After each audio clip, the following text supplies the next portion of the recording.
મિત્રો, આપણે બધા જિંદગીમાં દોડી રહ્યા છીએ, પણ શું આપણને ખબર છે કે આપણે સાચી દિશામાં જઈ રહ્યા છીએ?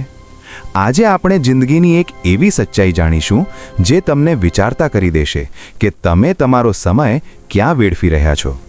સ્વાગત છે તમારું કથાલોક ચેનલમાં. તો ચાલો શરૂ કરીએ. એક પ્રોફેસર વર્ગમાં આવ્યા અને પોતાની સાથે કાચની એક મોટી ખાલી બરણી લાવ્યા. તેમણે બરણીમાં મોટા પથ્થર ભર્યા અને વિદ્યાર્થીઓને પૂછ્યું, શું આ બરણી ભરાઈ ગઈ છે? બધાએ કહ્યું, હા સાહેબ. પછી પ્રોફેસરે નાના કાંકરા લીધા અને બરણીમાં નાખ્યા.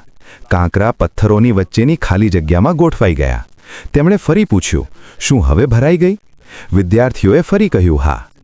છેલ્લે પ્રોફેસરે રેતી લીધી અને બરણીમાં નાખી.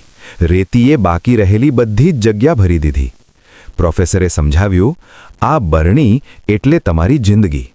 મોટા પથ્થર એ તમારો પરિવાર, તમારું સ્વાસ્થ્ય અને તમારા સંસ્કાર છે. જો બીજું બધું ખોવાઈ જાય અને માત્ર આ રહે તો પણ તમારી જિંદગી ભરેલી રહેશે. કાંકરા એ તમારી નોકરી, ગાડી અને મકાન જેવી વસ્તુઓ છે.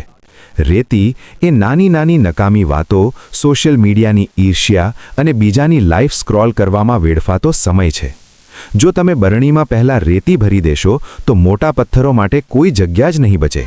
એટલે કે જો તમે નાની નકામી વાતોમાં સમય વેડફશો તો પરિવાર અને સાચી શાંતિ માટે તમારી પાસે સમય જ નહીં રહે. આ વિડીયોમાં જો આપને કંઈ જાણવા મળ્યું, શીખવા મળ્યું તો આ વિડીયોને લાઈક કરો અને કથાલોક ચેનલને સબસ્ક્રાઇબ કરવાનું ભૂલશો નહીં. આભાર.